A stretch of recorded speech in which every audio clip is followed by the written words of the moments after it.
अपना ध्यान देश की तरक्की पर लगाइए, देश को आगे बढ़ाने पर लगाइए। बेटी बेटी होती है, हिंदू की हो, मुसलमान की हो, सिख की हो, ईसाई की हो, उसकी इज्जत के साथ खिलवाड़ मत कीजिए, गुंडागर्दी मत कीजिए। आप तय करने वाले कोई नहीं होते। कौन क्या पहनेगा, कौन क्या खाएगा, कौन क्या कैसे रहेगा। आपने मुझे इस बजट पे अपनी बात कहने का मौका दिया। सर, मैं इस बजट पे और इनके डिजिटल इंडिया पे राजीव जी की एक कविता है, वो एक बड़े अच्छे कवि हैं, उन्होंने लिखा है, वो सदन के सामने सुनाना चाहूंगा। खाओ डिजिटल, गाओ डिजिटल, देश का बैंड बजाओ डिजिटल, रुपया डिजिटल, बैंक भी डिजिटल और सेना का टैंक भी डिजिटल। बच्चे पाए डिजिटल शिक्षा और फिर मांगे डिजिटल भिक्षा। बच्चे पाए डिजिटल शिक्षा और फिर मांगे डिजिटल भिक्षा।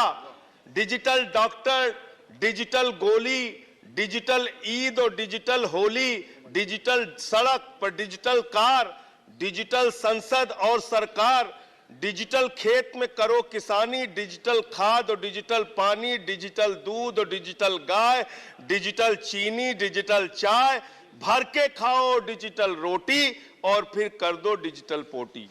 ये इस बजट के बारे में एक कवि की प्रतिक्रिया है मान्यवर। और जो इस सरकार के दावे हैं उस पर थोड़ी बात कर लेते हैं मान्यवर। इन्होंने कहा है कि 60 लाख नौकरियां देंगे।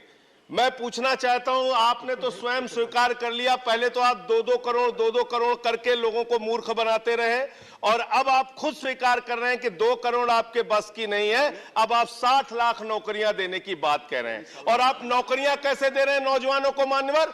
35,000 रेलवे भर्ती के लिए 1 करोड़ नौजवानों ने उसमें फॉर्म भरा और उसके बाद जब उसका परिणाम आता है उसमें घोटाला और गड़बड़ी की जाती है। जब वो नौजवान सड़क पर नौकरी मांगने के लिए निकलते हैं उनको लाठियों से पिटवाया जाता है प्रयागराज में, उनको पटना में लाठियों से पिटवाया जाता है, घर में घुस के लाठियों से पीट पीट के आप नौकरी दे रहे हैं, आंसू गैस के गोले छोड़ छोड़ के आप नौकरी दे रहे हैं। आप कर्मचारियों की बात इस बजट में कर लीजिए मान्यवर। जब कर्मचारियों की चर्चा होती है, पूरे देश के कर्मचारियों की एक ही मांग है, पुरानी पेंशन की बहाली की जाए, पुरानी पेंशन की बहाली की जाए। 40 दिन कोई सांसद और विधायक रह लेता है, पूरे जीवन भर उसको पेंशन मिलती है। 40 साल कोई कर्मचारी नौकरी करता है, उसकी पेंशन आपने खत्म कर दी। पेंशन तो छोड़िए, टैक्स के राहत की उम्मीद थी कर्मचारियों को, आपने इस बजट में वो भी नहीं दिया। इसके साथ साथ मान्यवर, आपने इस बजट में किया क्या है?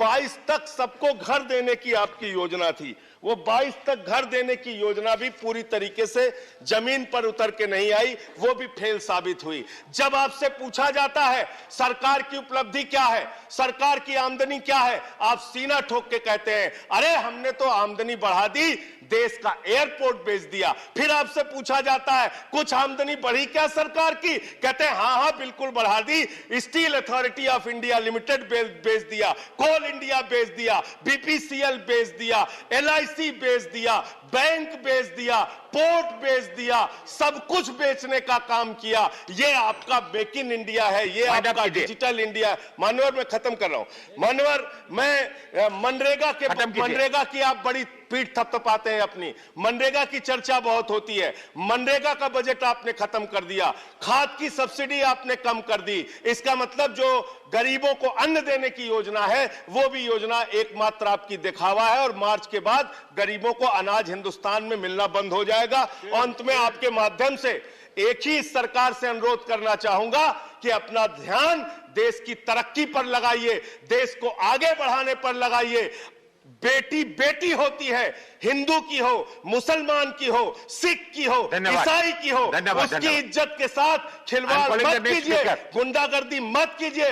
आप तय करने वाले कोई नहीं होते। कौन क्या पहनेगा, कौन क्या खाएगा, कौन क्या कैसे रहेगा, कौन Zafar Islam, I'm sorry. Please. Thank you very much, sir. First of all, I would